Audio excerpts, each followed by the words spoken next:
Hello, good morning dear students. जैसा कि हम पिछले सेशन में बोले थे, आज हम चैप्टर 5 शुरू करने जा रहे हैं, अर्थमेटिक प्रोग्रेशन। चैप्टर 4 को इसके बाद हम लोग देखेंगे, क्योंकि यहाँ पर कुछ चीजें कॉन्सेप्ट आपको समझाने बताने हैं। ठीक, वो चैप्टर इसी को कर लीजिएगा, सिर्फ कैलकुलेशन करने हैं, हल्के से कॉन्सेप्ट है। यहाँ पर कुछ ज्यादा कॉन्सेप्ट हैं, जैसे कि आप लोगों को बताया गया था कि पेन और पेपर के साथ रेडी रहिएगा। आई थिंक आप लोग होंगे, यदि नहीं है तो कोई बात नहीं, आप लोग अपना नुकसान कर रहे हैं, हमारा तो काम है पढ़ाना। ठीक, ताकि आप लोग समझ सकते हैं बोर्ड पेपर आपको ही देना है। कहीं ऐसा तो नहीं कि ज्यादा दिन बाद पेन पेपर उठाने में दिक्कत आ रही है, लॉकडाउन से घर पर आराम कर रहे हैं आप लोग। होता है, मन नहीं करता है, सब सुन के ही निकाल देने में अच्छा लगता है। ठीक है, यदि पेन पेपर लिया तो अच्छी बात है। चलिए शुरू करते हैं। चैप्टर का नाम है अरिथमेटिक प्रोग्रेशन। ठीक, प्रोग्रेशन, प्रोग्रेस हम तो जानते ही हैं। ठीक, इंक्रीज, जनरली आप एपी के फॉर्म में भी आपको लिखा हुआ मिलेगा कहीं ना कहीं। इसमें सबसे पहले कॉन्सेप्ट आता है सीक्वेंस का। What is sequence? जैसे कि आप नेचुरल नंबर पढ़ते हैं, सबसे पहले नेचुरल नंबर आता है 1, 1 के बाद आता है आपका 2, 2 के बाद 3 आता है। ठीक, ये क्या है आपका अरेंज ऑर्डर में। इस तरह का इसको क्या कहेंगे हम? एक सीक्वेंस कहेंगे। वो भी हमारा क्या है, यदि एक लाइन चलते हैं तो क्या होगा, हमारा सीक्वेंस होगा। यदि और नंबर देखा जाए, 3, 3 के बाद 5, 5 के बाद 7, ये हमारा क्या है, और नंबर्स का सीक्वेंस है। इवन नंबर देखा जाए, 0, 0 आपका इवन नंबर, ध्यान दीजिएगा स्मॉलेस्ट इवन नंबर क्या होता है आपका, 0। ठीक, 0, 2, 4, 6, 8, ये सब क्या है आपके इवन नंबर। ये भी क्या है, यदि एक ऑर्डर में चल रहे हैं तो आपका सीक्वेंस है। यदि 2 के बाद डायरेक्ट 6 आ गए, 6 के बाद 4 आ गए, तो आपका ऑर्डर अरेंज नहीं है, कोई आगे पीछे जिग हो रहा है, तो आपका सीक्वेंस नहीं है। ठीक, वहां पर आपका सीक्वेंस का फॉर्मेशन नहीं होगा। पहले सीक्वेंस देते हैं, set of numbers arrange in some definite order. Definite order बताया ही, या जो डिफरेंस है वो कॉमन हो, जैसे नेचुरल नंबर 1 2 3 हो जाए तो 1 का डिफरेंस है, और नंबर में 2 का डिफरेंस है, इवन नंबर में 2 का डिफरेंस है। जो नहीं डिफरेंस कॉमन हो, रेशियो मीन्स कॉमन हो सकता है, पहले दूसरे का, दूसरे तीसरे का, या किसी और भी रिस्पेक्ट में, मीन्स कोई ना कोई ऑर्डर अरेंज हो। जैसे 1 का स्क्वायर, 2 का स्क्वायर, 3 का स्क्वायर लेते जाएं तो भी आपका एक सीक्वेंस का फॉर्मेशन हो, मीन्स कोई डिफिनिट ऑर्डर आपको मिलना चाहिए। A set of numbers arranged in some definite order and formed according to some rules is called a sequence। किसी एक रूल की बेसिस पर अरेंज कर लीजिए, या फिर दिया उसको अरेंज कर लीजिए आप, तो क्या होता है आपके सीक्वेंस होते हैं। आई थिंक ये चीजें क्लियर हो गई, सीक्वेंस क्या होता है। इसके बाद आपका अगला टर्म है प्रोग्रेशन। प्रोग्रेस आप लोग को पता ही है, और प्रोग्रेशन क्या है, जिस रूल से सीक्वेंस को अरेंज किया गया है वही उसका क्या है, progression. A sequence that follows a certain pattern, कोई सीक्वेंस है जो सर्टेन पैटर्न फॉलो कर रहा है, वही उसका क्या है, प्रोग्रेशन है। जैसे आप लोग पढ़ते हैं एक क्लास में, प्रोग्रेस करते हैं तो अगले क्लास में जाते हैं, तो आपका क्या है, प्रोग्रेशन होता है। ठीक, इसके बाद अर्थमेटिक प्रोग्रेशन, जो आपका चैप्टर है जिस पर हमें कैलकुलेशन करने हैं। आइए इसको देखा जाए क्या होता है। Arithmetic progression, a sequence in which the difference obtained by subtracting any term from its preceding term is constant throughout is called an arithmetic sequence or arithmetic progression, generally represented as AP. The general form of AP is A plus D, A plus 2D and so on. A first term, common difference। ये क्या कहा जा रहा है यहाँ पर, series में वही कोशिश करिए। जैसे कि कुछ नंबर हम अरेंज किए हैं, पहला से दूसरा, दूसरे से तीसरे, तीसरे से चौथे गए, मीन्स आगे अगले नंबर से पिछले नंबर, जैसे उसके पहले नंबर को सब्ट्रैक्ट कर रहे हैं हर एक टर्म में, जैसे दूसरे में से पहले को सब्ट्रैक्ट करें, या तीसरे में से दूसरे को सब्ट्रैक्ट करें, या चौथे में से तीसरे को सब्ट्रैक्ट करें, जो रिजल्ट मिले आपको सेम मिले, मीन्स कॉमन डिफरेंस क्या है आपका, सेम हो, तो उस सीक्वेंस को क्या कहते हैं, अर्थमेटिक सीक्वेंस, और इस प्रोग्रेशन को क्या कहते हैं, अर्थमेटिक प्रोग्रेशन। ठीक, the general form of and AP is A plus D, A plus 2D is first term and D is common difference। तो इसका जनरल फॉर्म क्या होता है, A मीन्स पहला टर्म, लिखिए पेन पेपर लेकर बैठा लीजिए। A क्या होता है यहाँ पर आपका, first term of the sequence. A is equal to first term of the sequence. इसका बाद आया डी, डी के लिए लिखिए common difference of the sequence, A first term of the sequence, D common difference of the sequence. एक term आएगा आपका L, अभी आगे मिलेगा हम लोगों से, उसको भी लिख लीजिए यहीं पर, L last term of the sequence, L that is last term of the sequence.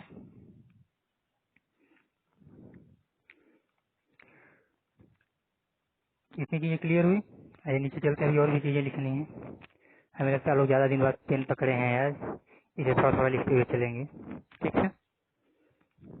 ये चीजें नहीं मिलेंगी यहाँ पर इस तरह से, और लिखे जाएंगे सब फार्मूले जो उसको ये लिखा जाएगा, अगले टर्म पर क्वेश्चन सॉल्व किए जाएंगे।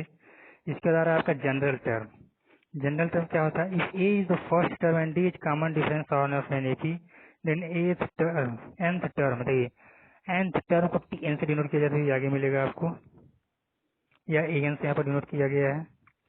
जैसे टी ए के बेस में एन लिखा गया है तो स्मॉल ए है, और टी एन के बेस में लिखा है तो हमारा कैपिटल टी लेते हैं और स्मॉल एन लेते हैं। जैसे क्या ग्रुप में होगा देखिएगा,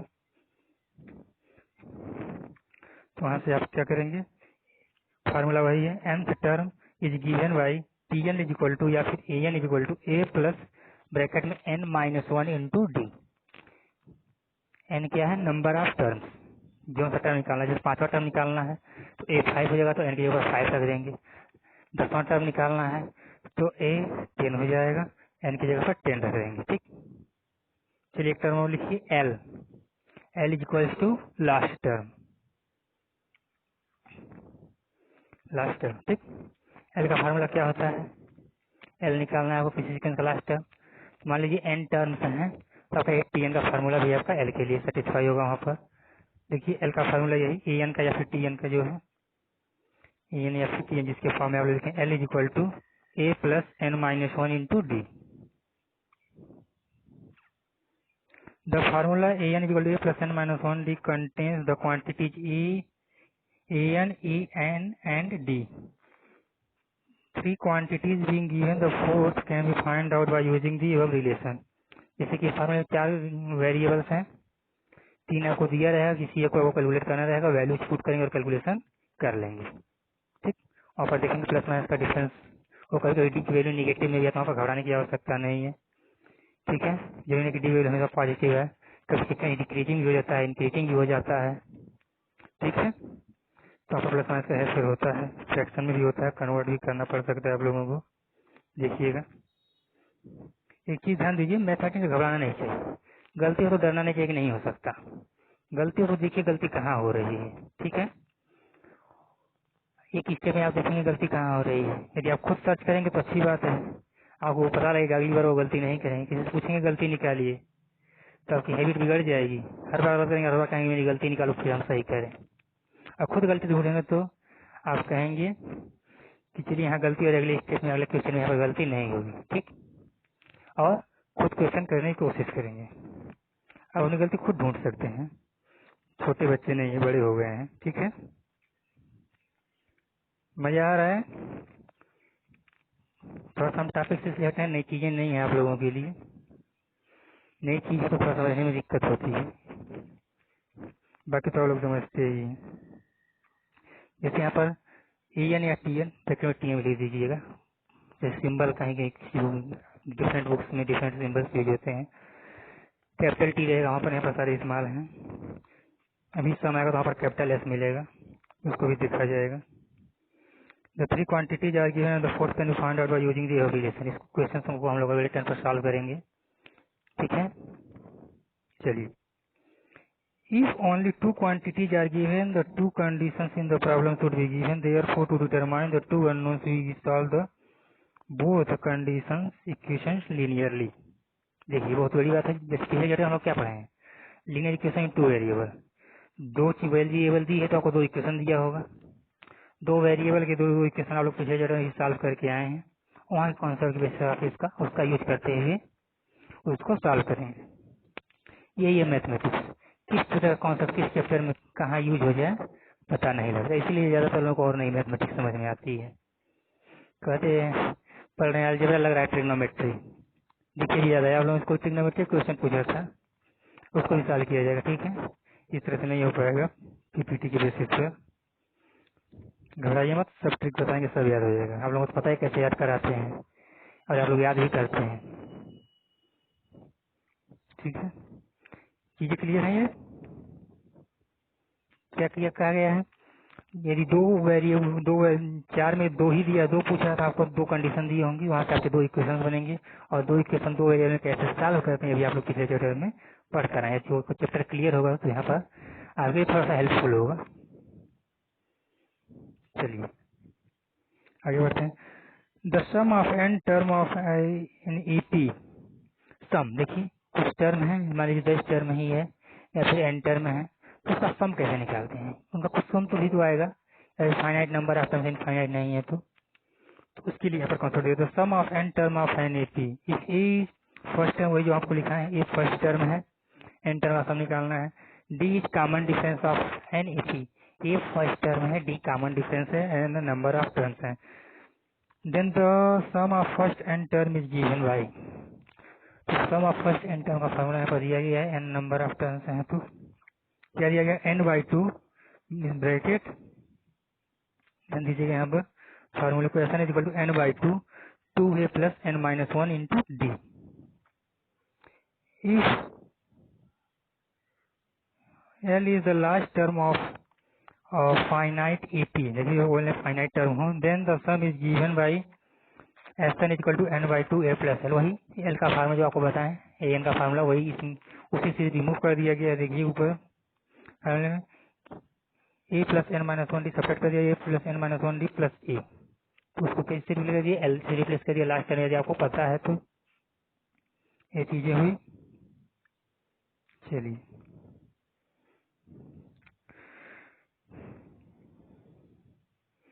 if A N is given the common difference, then the common difference is equal to A N minus one. यदि ए एन दिया हुआ है तो कॉमन डिफरेंस तो आप लोगों को पता है कैसे निकालेंगे, किसी अगले टर्म से जस्ट उसके पहले वाला टर्म सब्ट्रैक्ट करेंगे तो आपका कॉमन डिफरेंस निकल जाएगा।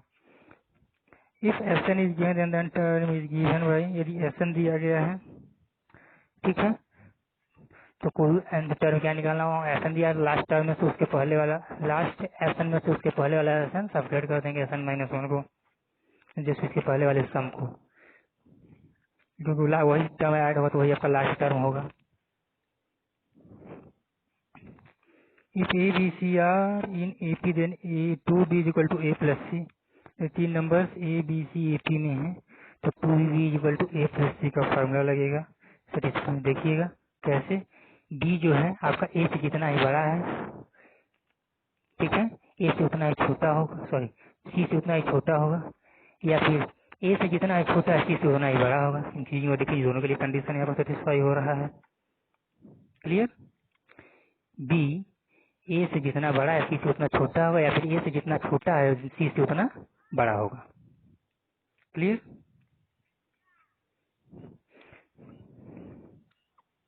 If a sequence of N terms has, if a sequence has N terms R term from the end is equal to N minus R plus one term from the beginning. देखिए last से कोई term निकालना है तो N minus R कर देंगे, ठीक है, R term from the last, N minus R कर देंगे प्लस वन कर देंगे, और उसके बाद टी एन का फार्मूला लगाएंगे, फिर ए एन का फार्मूला लगा देंगे, वहां से आपका क्लियर हो जाएगा। आई थिंक ये चीजें क्लियर हो रही होंगी आपको। जो चीजें आप जितना आप लिख सकते हैं नोट कर लीजिएगा, क्योंकि चीजें हर जगह नहीं मिलेंगी, इसी के कॉन्सेप्ट आपको पूरा कैलकुलेशन करने हैं। कुछ नहीं, इस चैप्टर में बस यही कॉन्सेप्ट यूज करना है। कोई भी एक्सरसाइज या किसी तरह क्वेश्चन हो, इतनी चीजें क्लियर है तो आप लोग कर ले जाएंगे, कोई बहुत टफ नहीं। देखिए इसमें शायद कुछ आपके सिलेबस में स्टार्ट आउट कर दिया गया होगा, उन चीजों को इग्नोर कर दीजिएगा, वैसे कोई बात नहीं, कोई बहुत ज्यादा नहीं है। ठीक है, अगले टाइम हम लोग क्वेश्चन करेंगे। आई थिंक ये चीजें आप लोगों को क्लियर हो गई होंगी। थोड़ा सा नया कुछ दिक्कत आ सकती है, परेशान मत होइएगा, ठीक है। और मैथमेटिक्स क्वेश्चन कैसे करते हैं तो आप लोगों को क्लियर हो गया होगा। यदि गलती हो तो गलती से घबराना नहीं चाहिए, यदि आप गलती पर छोड़ के बैठे तो वाला क्वेश्चन नहीं कर सकते, गलती हुई क्वेश्चन और सारे किया हो सकता अगली बार में सही हो जाए। ठीक है, bye, hopefully you enjoyed this session. as I think the school will open very soon, hopefully next month. Bye.